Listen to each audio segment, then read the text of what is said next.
Welcome, guys, to another episode of Diving into Finance. This week, I am joined by no other than Mr. Mark Fairbrother, who is the FD/CFO for Millwall Football Club. Welcome, Mark. How the devil are you? Again. I'm great, thanks. Yeah, glad to be here. So, thanks for the invitation. That's right. I think both of us were hoping this would be face to face. Do you know what I realised as well before coming on this? We weren't even connected on LinkedIn. So I just popped you a little invite. But yeah, this episode was supposed to be in person. We've both had scheduling issues. I've been in Manchester. Mark's been dealing with all the ins and outs of Millwall Football Club. I suppose to kick it off, what would be great is if you could just give everyone a bit of an overview of your background, how you got to the position where you are today, and just a bit of insight, really. Yeah, of course. I think probably like a lot of people, I started off in audit practice straight from university. So went in at PwC, thought I was going to be doing sexy business advisory, going out to Shell and BP, telling them how to run their business at 21, and then finding out that I'm going to a metal bashers in the Black Country and I'm photocopying purchase ledger invoices for 6 years.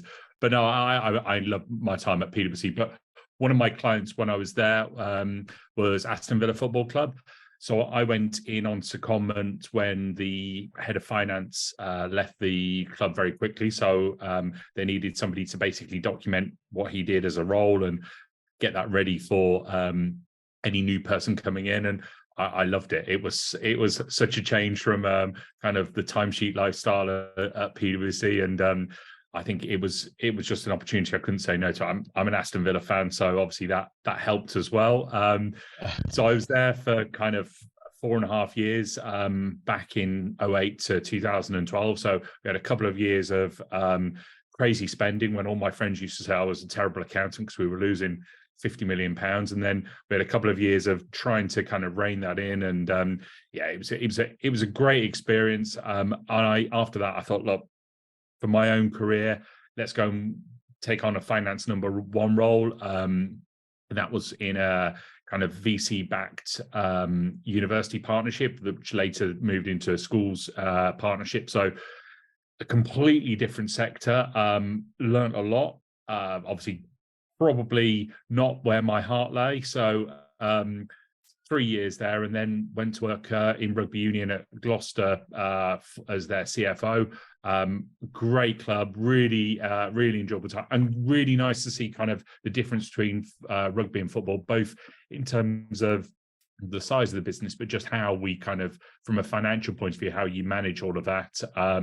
Obviously, there's a lot of talk in the press at the moment around finance in rugby, and it is a challenge. But we were all geared up to try to be break even where possible. But unfortunately, market forces kind of make that really difficult, as clubs are seeing now. So again, I was at Gloucester until 2019, and then early 2019, joined Millwall. So I was approached to come here, and I thought, you know what, the chance to come back into football. I obviously knew Millwall probably more, as everyone does, with their kind of infamous record. Came down for a few games, thought absolutely brilliant, loved it.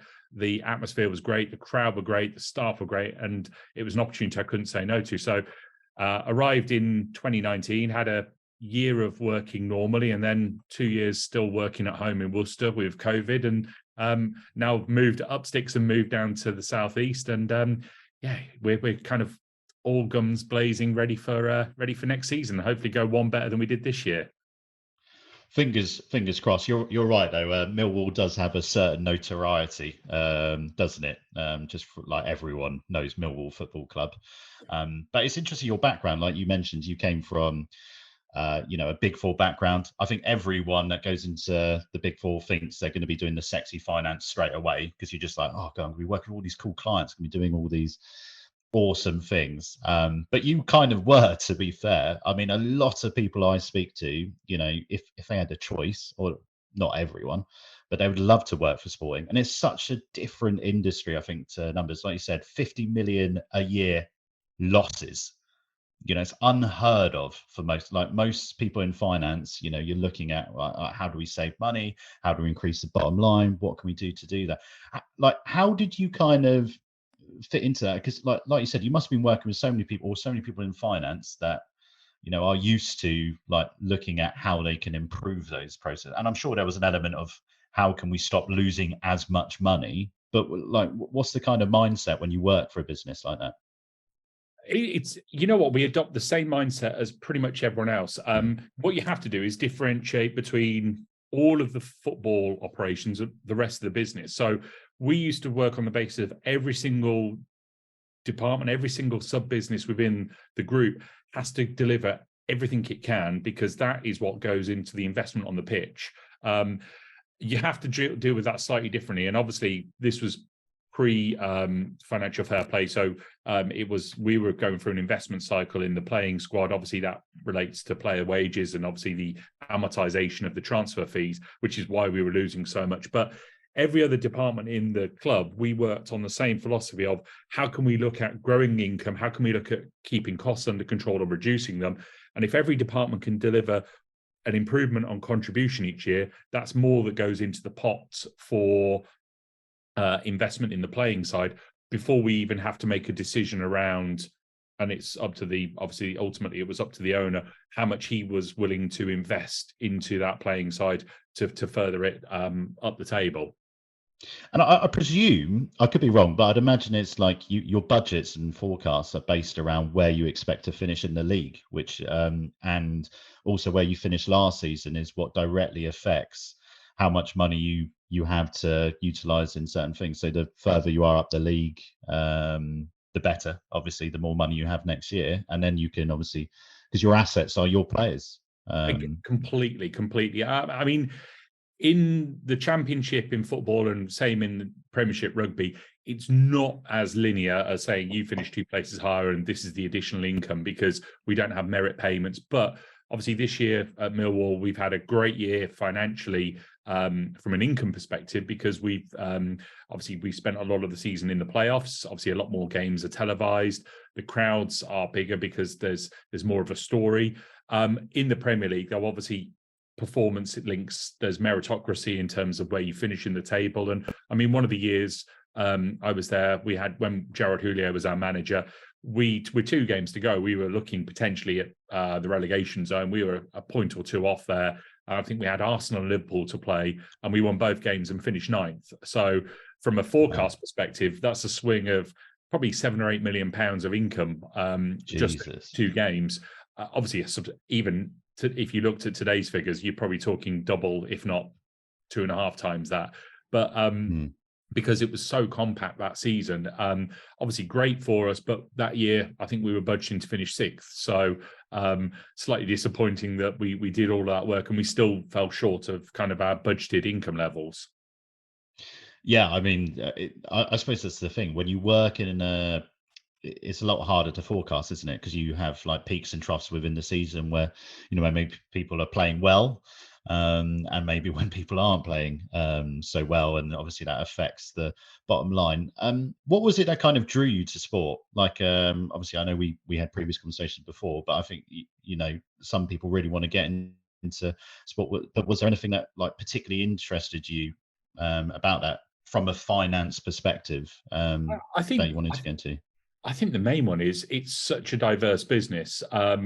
Obviously, when I was working, say, with the schools and universities, we've got kind of one key trade, one key business. Whereas, obviously, here at Millwall, we've got ticketing, our hospitality, boxes, conference and events. We've got media. We've got our web income, retail, catering. There's 15 different business units that all generate income, and actually each of them is pretty separate. So you'd only find it in sport where you're going to have kind of dealing with player contracts and dealing with investment in player contracts and their registrations at the same time at looking at the purchase price of a barrel of beer for next season.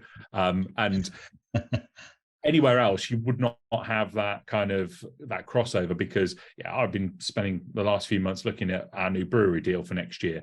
And you wouldn't get that in a business of one trade, because it's so important to us. It's so important to the fans that we get that right, but also we work hard to kind of keep the prices low as we can for the fans, because we know that just the nature of being a venue that's only open once a fortnight, we can't charge the same as the pub down the road. But it's those sorts of things that kind of, I suppose, the variety of what you get involved with, and no 2 days are ever the same. Well, it's like events, isn't it? That's essentially what you guys are doing, which I think you alluded to last time when you're looking at someone's background.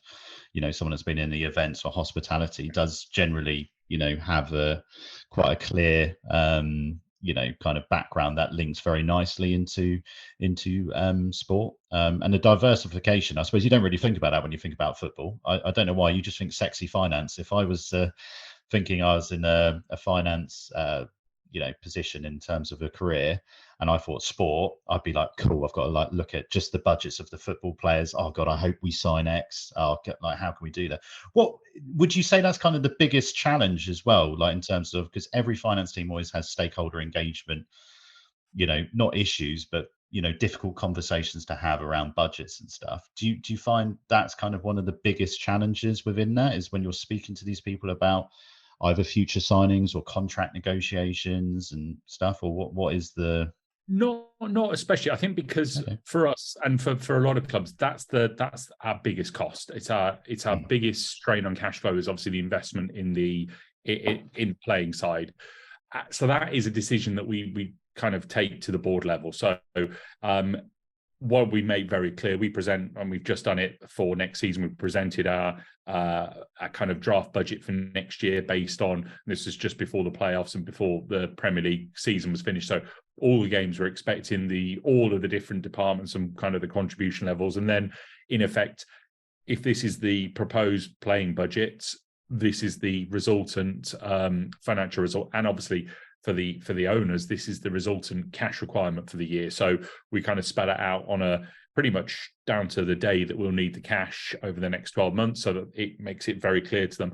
And then we have the conversation, say, if we want to then invest in a player registration, this will be the impact. And actually, it's as simple as saying, well, if you need X and you're going to add £3 million to it, it becomes X plus 3. But you explain when that will be. And we've got a really good engaged board who understand it, who get it. As I think the key one is I have to present clear, accurate information to them. And if they've got confidence that that's been done properly, then that's 99% of the challenge done. Because if the board say we'll work to X, the manager understands it, the director of football and player recruitment understands it, and we all work to the same strategy. I think that clearly shows, though, how important finance is to the club, because they need that accurate reporting. They need to understand the costs associated. They need to understand, I suppose, all the different scenarios. Like I said, whether it's a player, whether it's the cost of beer, which I never thought about, to be honest, or ticket prices and all those things, and how that affects the I suppose not the bottom line, because the bottom line's not going to be profitable, but you obviously know what, I suppose, the potential losses could be, and without having you guys reporting on that, it'd just be finger in the air. And like you said, when it's making a loss, I suppose it's clear that the owner wants to know what that loss will be, because it's they're not doing it for a profit. They're doing it because they're passionate about the club, or they have goals where they want to do it, and they enjoy being part of that process. If we went back then, because obviously we discussed a bit about Millwall, and we'll come back to that again. In terms of why did you decide finance? Was there anything in particular? Because I think there'll be people that will be listening, because this will be marketed to clients, candidates, the market, etc. That are considering, they've done a university degree, or maybe they haven't done their degree, and they're looking at what career. What was it about finance that really interested you? And then, following up from that, what was it that kind of kept you interested and made you take the successful career routes that you've taken so far? That's a really good question. Probably not the answer that people will be looking for, but I studied banking and economics at university, so a related field. I wanted to go and work in banking. 3 years of studying that, I didn't want to go and work in banking, because I think 3 years of studying asset pricing models and various complex things, it had lost its excitement. I think the big five, as it was at the time, are very good at marketing how fun their jobs and careers were. And business advisory sounded a really exciting department. And obviously, you didn't really understand what the word assurance and business advisory meant. So that's where they get you. Yeah, and that was it. I mean, there were really all the five were really prevalent on campus. So when it came to kind of my last year at uni, it was a case of I've got to think about getting a job now. And because they were so well known to all of us, and because obviously they were very good at putting on events that involved free drinks, and it sounded like a fun career. And I think that's what swayed it for me. I thought, look, I've got certainty after I finished university, which meant that the pressure wasn't on in my final year to the same extent, because I had a job sorted. And then, to be honest, I hated my first year at PwC. I absolutely despised it. I couldn't think of a job, but I didn't understand what I was doing. I was photocopying invoices. I was ticking invoices to a list. I was making teas and coffees. And I thought, hold on, is this really what I want to do as a living? I was obviously doing lots of exams that were taking up all my free time, which I think we had 13 exams in our first year. So while I was doing my professional stage exams, we had 8 in 4 days after kind of 13 weeks at college. Every night I'd go home and it's like, right, I've got my teacher application ready. So when I fail and when I get sacked, I'll start in September doing my teacher training, and I'll go and become a teacher because that's going to be more fun. And I think I got to a point where all of a sudden what I was doing made sense. I understood the purpose of the work I was doing. I understood the kind of, I suppose, my role within the teams on the audits I was on. And as soon as I understood that, it clicked in my mind, and I thought, actually, this isn't a terrible job. This isn't the worst thing. Actually, you're getting to sit with people, talk through understanding their business, and I think it helped that I started to get a lot more fun clients compared to some of my peers. But I think just having an understanding of what the purpose I was serving meant that I got into it, and I kind of loved it. And had I not gone on to comment to Villa, I'd still be at PwC now. I'd no doubt about it.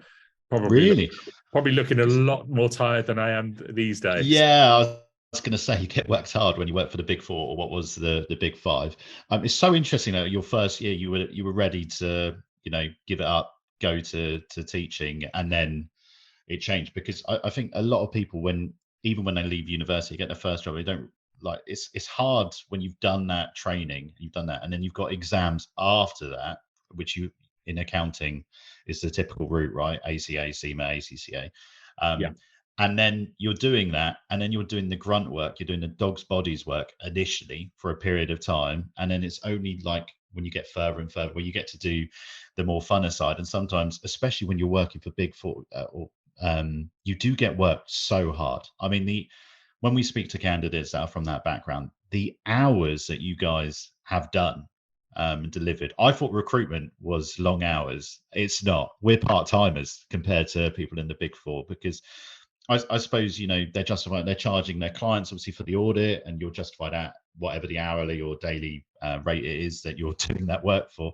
And because my missus is ex Grant Thornton, I used to get charged out, and you'd be working late. Should be in hotels, delivering audits and stuff like that, and helping with any of that stuff. How was that from a work-life balance during that period? That's 6 years, by the way.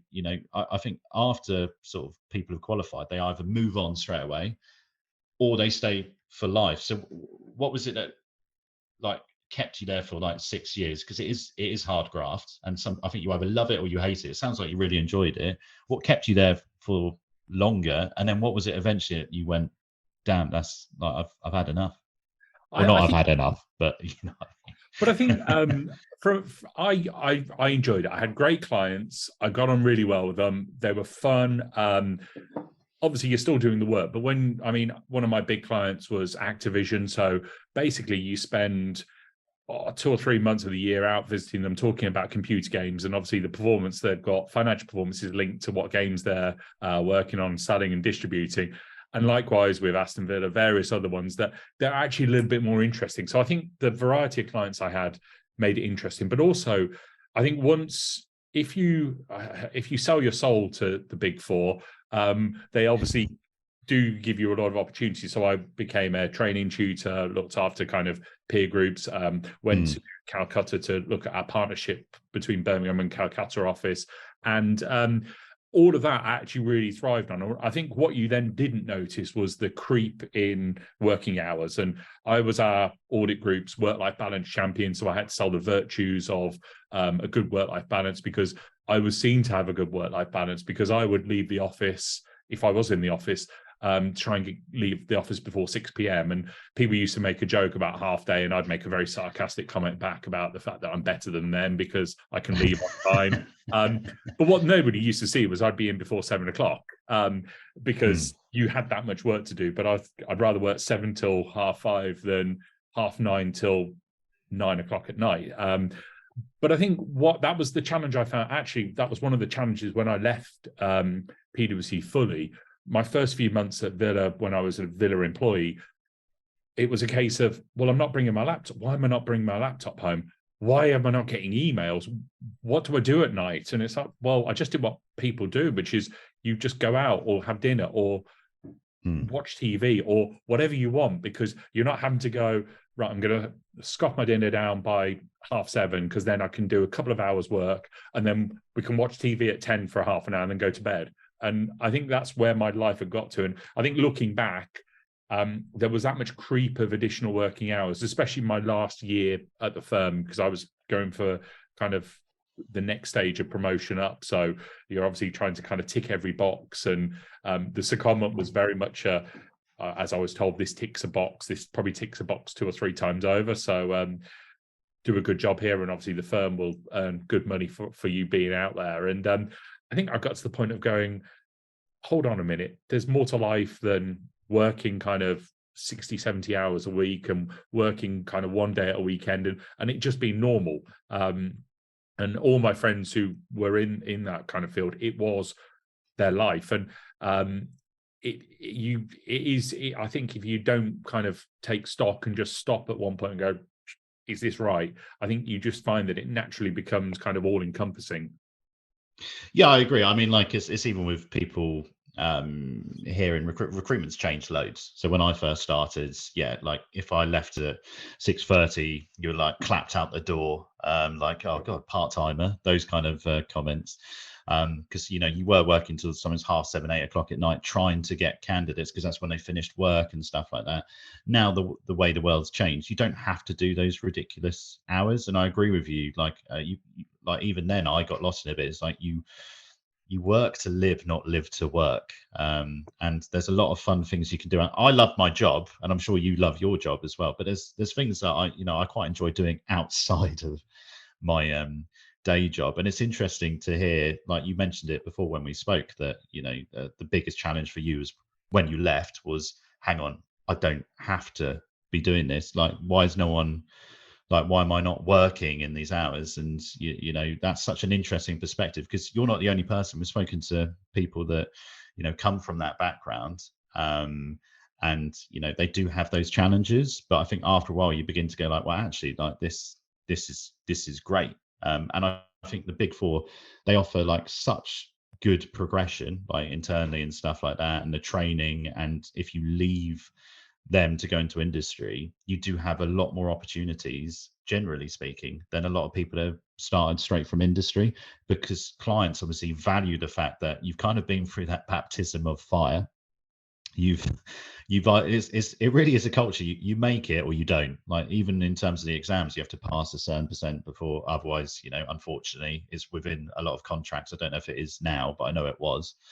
And clients know that when they get those people are great, and it does open a lot of doors if you're successful and you want to go into industry. But there is obviously, as you mentioned, a great opportunity internally. Not if you want to sell your soul, I think, as you put it, but I suppose if you're willing to work maybe some of those additional hours, put in those additional efforts in order to facilitate those clients and ultimately add value long term. So obviously you then went obviously to Aston Villa. You've gone from that period of working at PwC very successfully, got to that point at Aston Villa. What you then obviously moved on again, but you went to a VC backed. Now I know VC backed is kind of all like, sometimes it can be like the PwCs of the industry, or it's very fast paced. How did you find that? You obviously you went from one culture, which is literally work, work, work, get the work done, deliver, great success. You're continuously, you know where you have to be to get successful. You then went to Aston Villa, different environment, obviously completely, and then you went to another completely different environment again. What was it that made you go like, do you know what, I want a bit of VC? I think, to be honest, a lot of it was more thinking about where I was in my career. So at Aston Villa, we had a CFO that a great guy that I learned a hell of a lot from, but he'd come out of retirement to just basically take on the role to kind of, I suppose, keep the finances in check on behalf of the owner. He worked for him previously at MBNA. So I think I saw that there was a lack of progression in the role I was doing. Villa were great. They funded me to do my MBA and all of the good stuff around my own development. But I thought, look, let's go and blood myself as a finance number one. It's on my head, rather than kind of I do 90% of it and then pass it to somebody else to kind of take the hits if it needs it. So I thought, look, I've got to, I think for my own career, let's take this step up and kind of be the person in the firing line. And yeah, I think because it was kind of a university partnership, again, because of doing a lot of training at PwC, and I think I had an interest and a passion with that. So it was an industry that I thought, look, I'm going to be, and I was. It was an interesting industry to work in. It was really tough because of the VC backers, and we were ultimately our parent company had set up the university partnership, but it was a training company that had kind of very consistent profit levels every year, and we were the new kid on the block that was the exciting entrant. So we're going to go through a rapid stage of growth, but it's about putting kind of backfilling processes, making sure there's not over trading. And that was tough because obviously there was a lot of investment came into us and there was a high expectation around the level of growth. And sometimes you're having to put the brakes on that to go, we've got to make sure that we can backfill all the processes because of the nature of it. And that doesn't always sit well with VC backers because they've got a very clear expectation in terms of obviously short-term financial performance. And that was the bit that I probably did disagree with me slightly, was around the kind of short-termism with some decision making. And that's the bit that kind of was the opposite of Villa, where we would obviously, you'd be looking at an investment in a player and that might be a 4-year contract. And with us in the university and with the schools, it was very much a case of, we've got to hit this number, whatever it takes, we've got to hit this number. And if you've got to cut some costs, do it. And if it's awkward conversations, you're going to have with people, basically, tough luck, that's your job. And that was the bit that I kind of thought, look, I've learned a lot, but thank you. I'll go back to something I'm definitely more passionate about. And yeah, I think it's taught me a lot and actually probably made me a much better person. But I think it wasn't the right choice for me to, if I was still there today, I think I'd be very unhappy in my job and I probably would have been booted out the door by them. Yeah, I mean, well, fair enough. I mean, VC, yeah, I think it does depend who you work for, but predominantly, yeah, I mean, they've got clearly defined numbers they need to hit, clearly defined targets. We need to hit these numbers. What do we need to do to hit them? Because often, like, they might be pivoting for a sell, or they might have specific goals. They've got like shareholders they need to keep obviously very much interested in those projects. And like in terms of investments, it's really it's a clear strategy. They just want financial growth. Sometimes there is a lack of care in terms of, what are the actual outcomes, what's the value proposition that we're building on. But yeah, that's why I was interested in it, because like I said, it's such a different from sport. They're kind of opposite ends, if I'm honest. Like completely opposite ends if you look at it from an industry perspective. And obviously then you went to Gloucester. Like I'm obviously I've told you before, like a quite a large rugby fan, and when we discussed obviously wasps and the financial situation of a lot of clubs, because obviously it just doesn't generate the numbers that football does. But again, that was back into football. Now you're obviously at Millwall. If someone wanted to get into like sport, like in terms of from the finance side, what do you typically look for? I think you mentioned it earlier. It's looking at your background. I mean, we don't necessarily look for somebody who's worked in sports. Certain roles, it obviously helps significantly if you've got that experience. But in terms of finance, if you've got experience in I suppose, a complementary sector. So kind of my finance number 2 here at Millwall, he's ex Two Swords. So when you actually look at the nature of the business and the way the business is structured, obviously you look at somewhere like Madame Two Swords, Alton Towers, Warwick Castle, it's very similar. You ignore the playing side of it, but it's ticketing, it's food and beverage, it's events, it's event management, obviously the costs that go with that, stewarding, security, all of those sorts of things. So actually, as a crossover industry, that's great. And a lot of the kind of the event side, concerts, venue side of things, that's what kind of those people jump out immediately, because if you can see that they've worked in that environment, they will understand that you've got so on a supply side, you've got so many suppliers that perhaps only deal with one department in the business,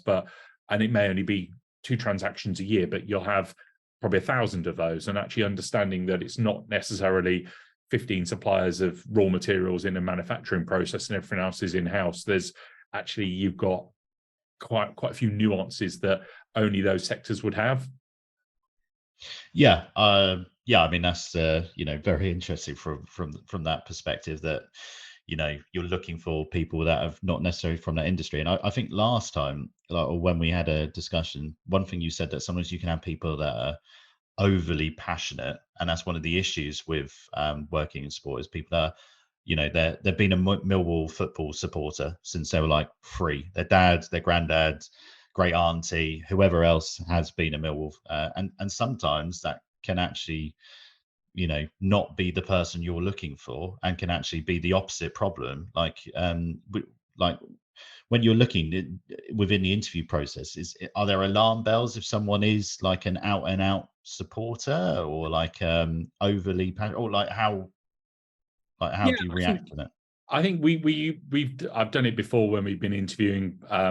Actually, at all the clubs I've been at, we'll quite often try and do an interview in a lounge or a box, because one of the things is, especially Villa was really easy because we had boxes just behind the finance office. So you'd sit in the box, and if the person was talking to you and kept tilting their head to the right, or kind of couldn't concentrate on the interview because they were looking out onto the stadium, that's a pretty good sign straight away that they are perhaps conflicted a little bit in terms of their reasons for the job.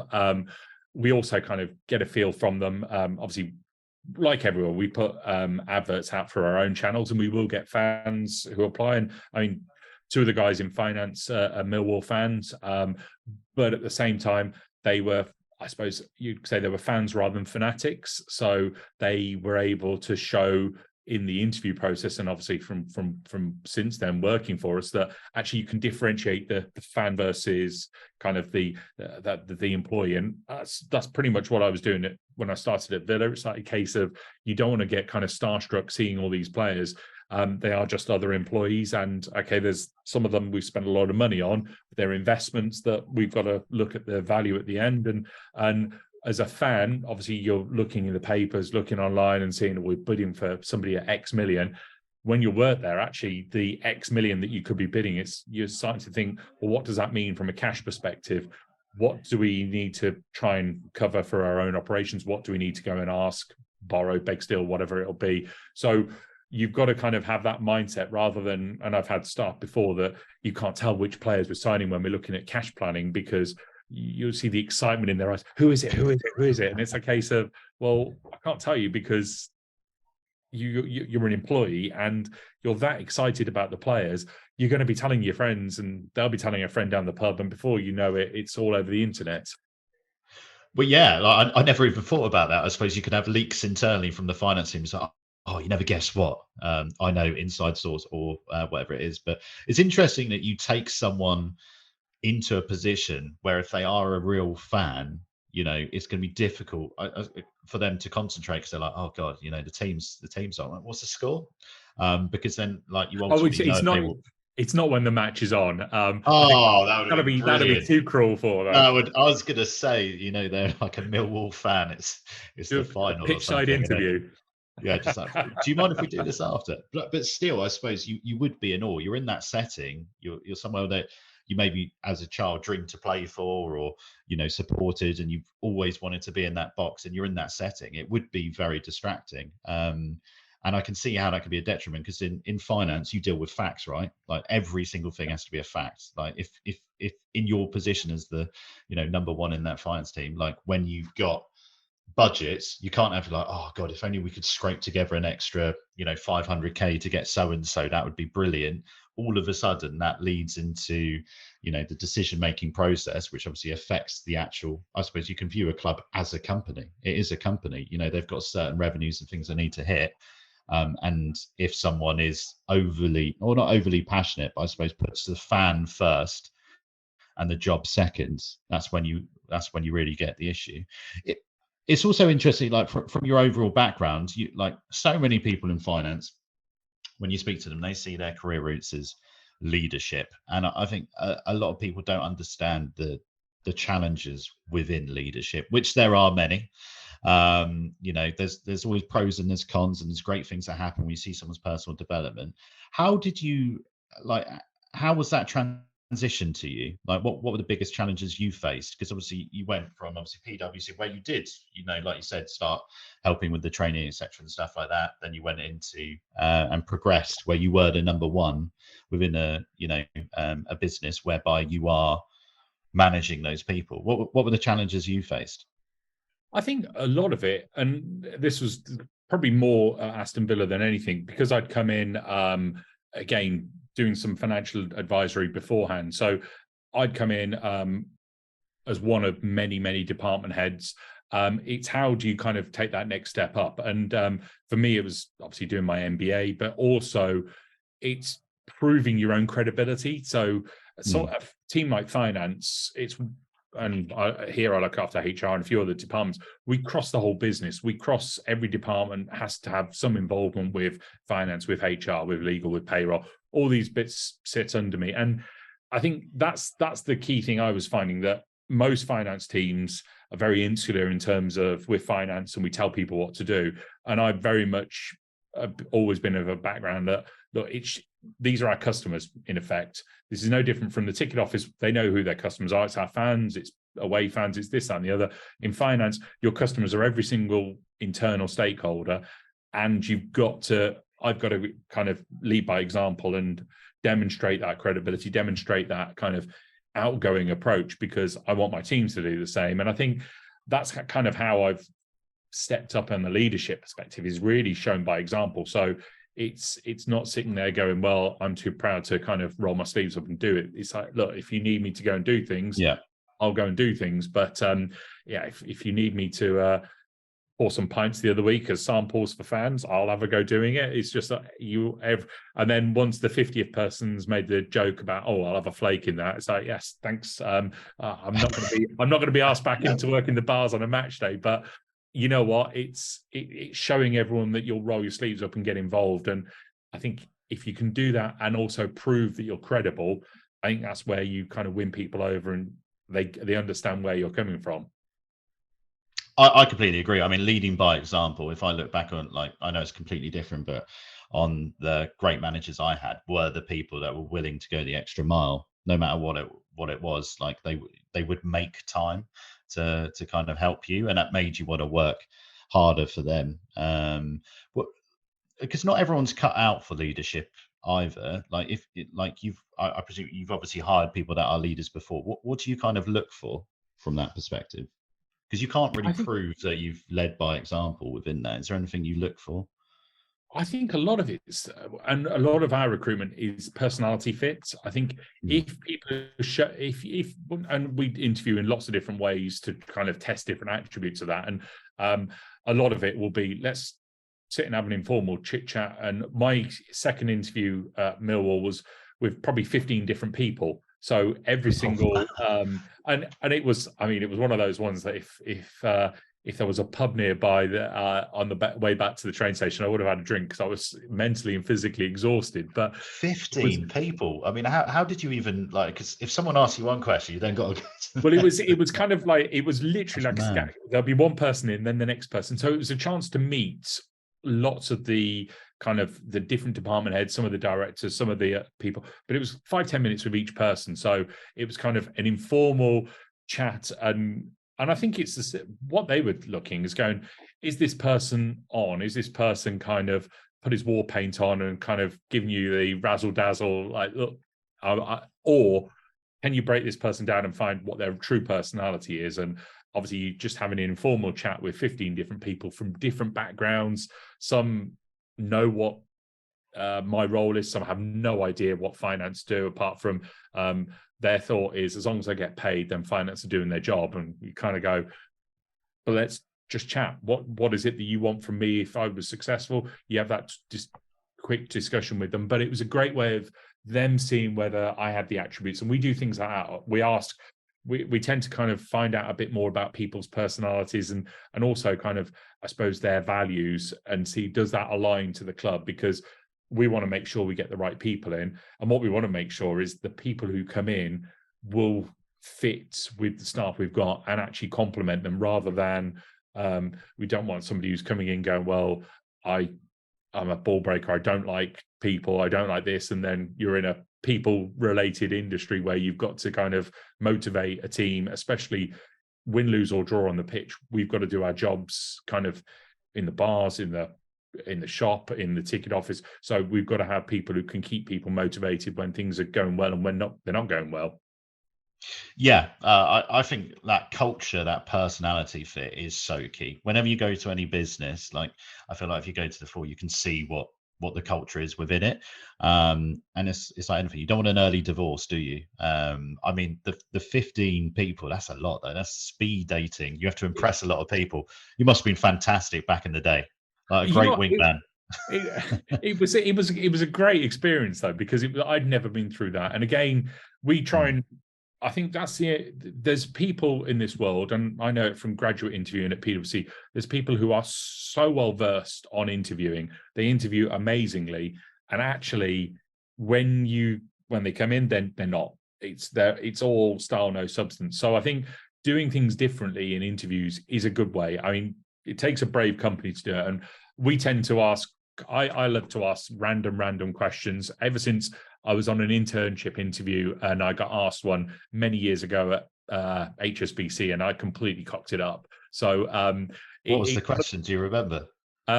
Well, it was the whole process was cocked up because I worked at HSBC anyway. So I was a little bit arrogant going for my internship, being told, oh, it's nailed on. So I was back home in the Midlands, went out the night before with my friends, had quite a few drinks, got the train down to London early so I could go shopping. Turned up in the city of London with a load of shopping bags because I'd had a day out in the big city. And then the interview went terribly. And then they asked me at the end, who's your role model in history?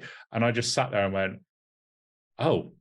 And I thought, who am I going to think of from history? And now I can answer like that. But at the time, I was thinking, who did I study at school? And it's like Hitler. It's like I really cannot say. Oh yeah, that would have been a terrible. I think, especially on my mum's side, they would have absolutely murdered me if I'd said that. But when I got home and said that to my parents, my mum said, "Who was the first person you thought of?" Hitler. And I was thinking, Jesus Christ! It's like, and in the end, it's like, well, who else are you going to say? Oh, Princess Di, Winston Churchill.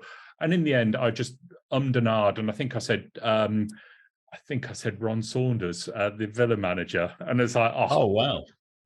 So needless to say, I don't think that's a bad. I suppose all they're looking for is how you back it up, though, isn't it? But it's those kind of questions that catch you off guard that I agree can sometimes break character in people that are really good at interviewing. Because I completely agree with you that interviewing is a skill set. Like we speak to some candidates that are incredibly technically have the ability and stuff like that, but they are just not good at interviewing.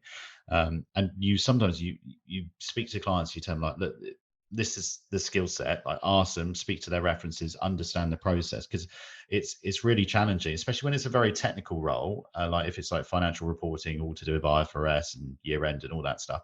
A lot of those guys aren't necessarily the best communicators in terms of like being able to explain what they do, but they are incredibly talented at what they do. And you know, interviewing is a skill set, and they would probably give the same answer if they met with 15 people, because that's who they are as a person.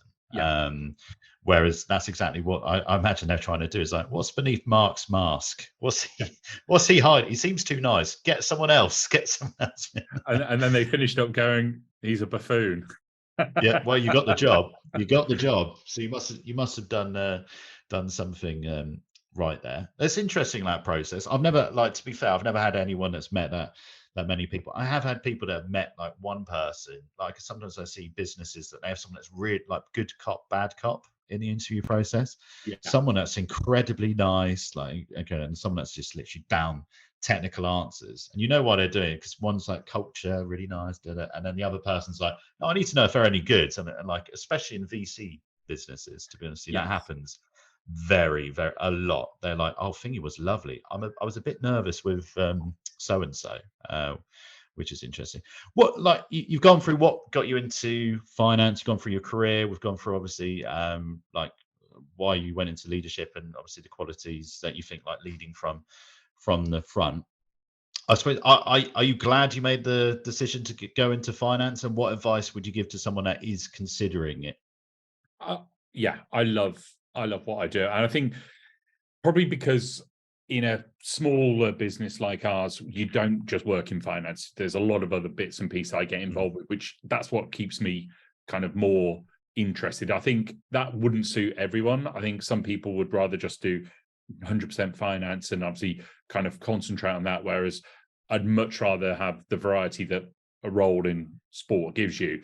And I think for people considering finance, I think it's such a wide remit in terms of what finance actually means.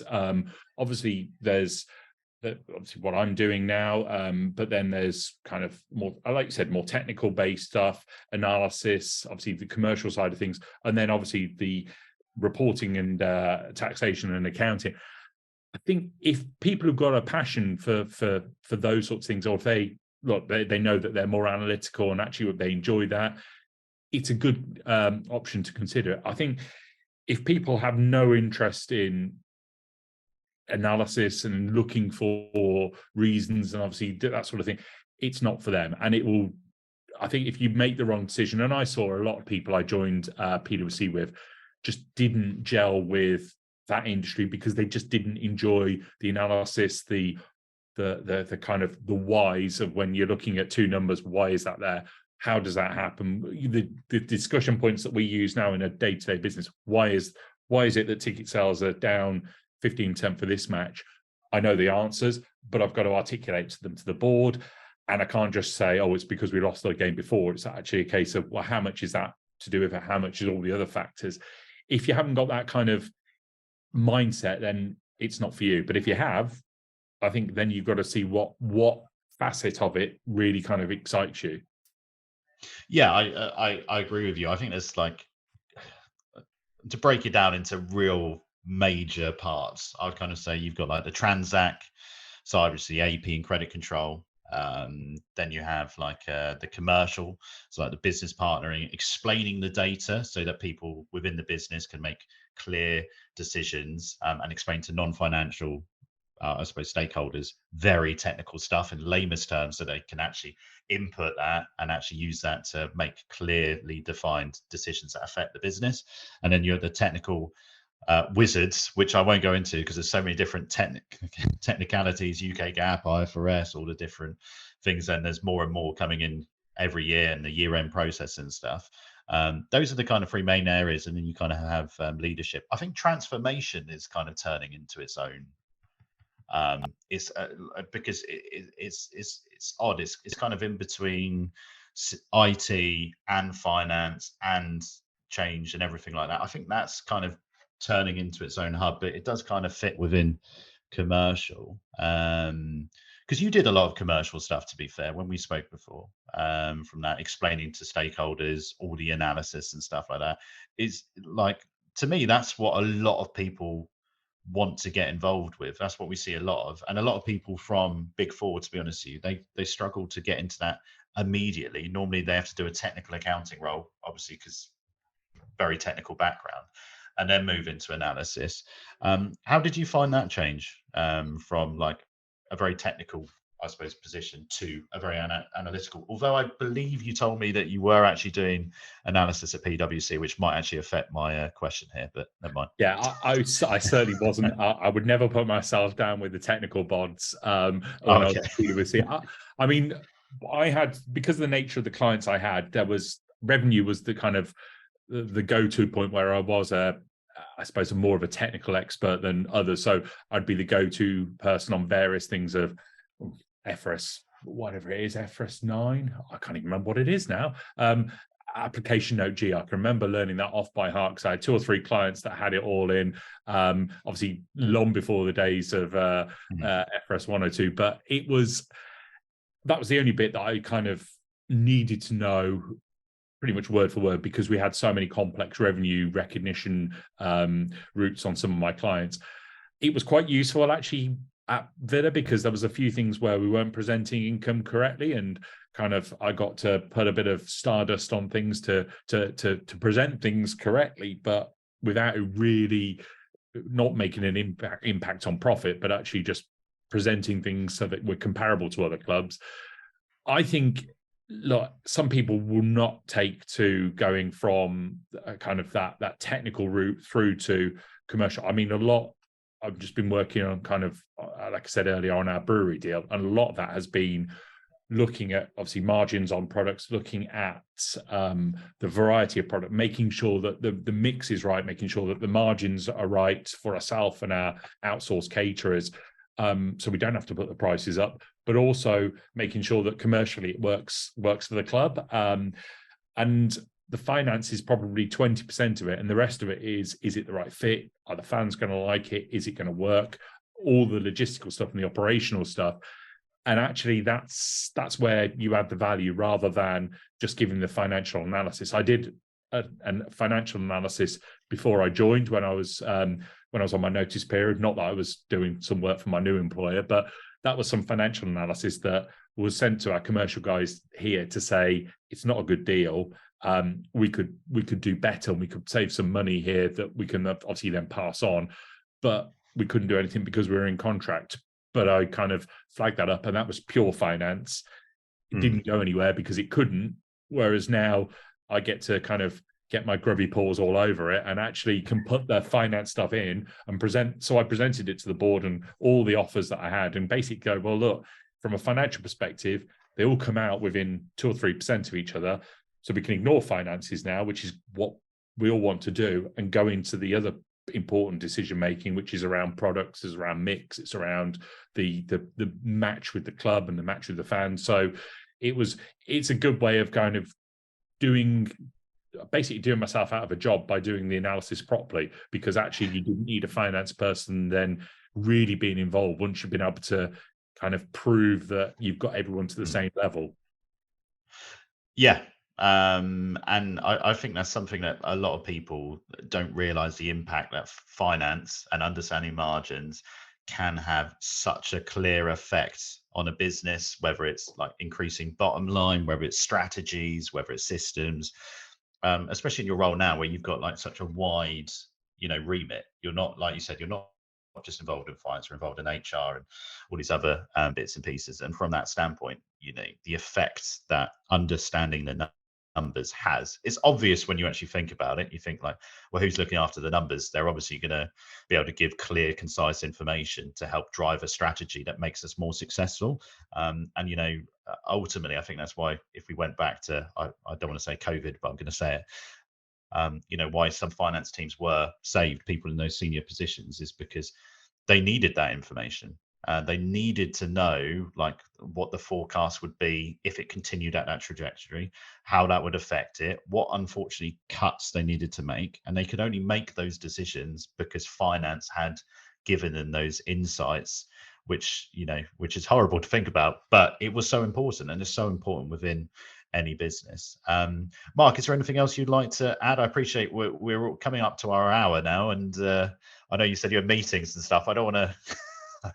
No, I think just one of the points I think when you were just talking through that actually, which kind of it rung in my head, and it was one of the, when I was working with the boarding schools, we had a Chinese investor, and one of the things she used to say to me, because again we used to work on some of the contracts to buy one of the schools, was basically 6 months worth of our lives going backwards and forwards, and she used to take me to the meetings because she didn't understand what the solicitors were talking about when they were going through a 200-page agreement, and she got really bored very quickly. So she said, well, I bring you along because you explain it so I can understand it. And I think you were talking about earlier about how you engage with non-financial people, and that's definitely a skill. And that's a skill that I've had to learn and evolve.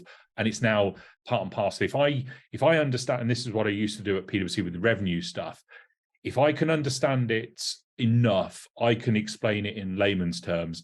Whereas I think if I can't understand it enough, I explain it like an accountant, and I will explain it using what piece of rules and various bits, and I'll use the technical terms because you hope that kind of gets away. I think that's a big one that I've learned, and a big one I have to use every day is if I started talking FRS 102 to anyone in this organization, including half the finance team, I think people will just be looking going, well, what's that? Is that a channel on Sky? I think it's a case of you've just got to actually understand it enough that you can just explain it in just normal conversational terms. And I think that's a big challenge. And that's definitely, I think if that would be my legacy, that I've been able to kind of dumb down finance for all the people I'm working with. And they probably actually just go, he wasn't very good at his job because he never knew anything technical. But if you can kind of give away that impression that you're just a clown, but actually behind the scenes, there's some science behind it. At least you know you're doing your job properly.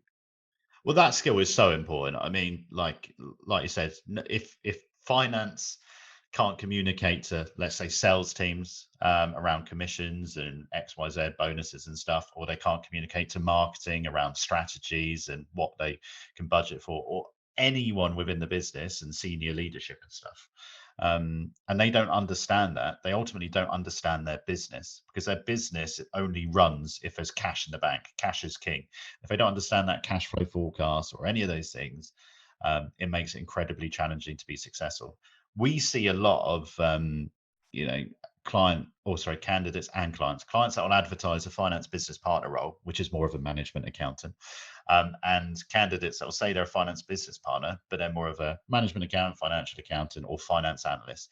There is such a clear, I suppose, progression route whereby you get up to that finance, because a finance business partner, to me, or someone that has to have shown that they can make that impact, and they have to be able to explain to you how their involvement in that process affected that. And if you can't do that, you haven't done that business partnering piece, because that business partnering piece is about identifying, challenging, and making a change, whether that's people seeing finance as the carrot and not the stick, or from which system they're going to implement and how they're going to implement it, where they're going to save costs, what vendors they use. There's so many different things, and I completely agree. I mean, that to me is like, once you've mastered that, that's almost like the holy grail, because you can speak to anyone in the business then, and you can explain exactly what you've done, and you can explain so that people actually understand what your job is. Because people think accountant, don't they? Or if you work in finance, they think, oh, numbers, yeah, making sure the numbers go, and that's it. That's literally the knowledge. Before I got into finance recruitment, to be fair, so I thought, it's like, oh yeah, they just do a few reports, ping them in, do the numbers, make sure there's cash in bank. That's it. Show off about which formulas they know on Excel. Yeah, exactly. Get a sum if up. Go on. Get a VLOOKUP. Love it. But yeah, well, that was a very good point, Mark. But yeah, absolute pleasure having you on board. And thanks for. Like I said, I know it was my fault once. And I know, we've tried to rearrange this a few times, but really appreciate you coming on board. And yeah, thank you very much. No, thanks very much for having me. No worries. Cheers, mate. In the sexy finance straight away. Sexy business advisory. You just think sexy finance if that I'm going to a metal bashers in the Black Country and I'm photocopying purchase ledger invoices for 6 years. when all my friends used to say I was a terrible accountant because we were losing £50 million. So when I fail and when I get sacked, I'm happy in my job, and I probably would have been booted out the door by them. BC, and I completely cocked it up. I was a little bit arrogant. Went out the night before with my friends, had a few drinks, quite a few drinks. The interview went terribly, and I just sat there and went, "Oh, so I really cannot say." Oh yeah, that. And it's like, oh wow. It's like, what's beneath Mark's mask? What's he hiding? He seems too nice. Get someone else. and then they finished up going, "He's a buffoon." Yeah.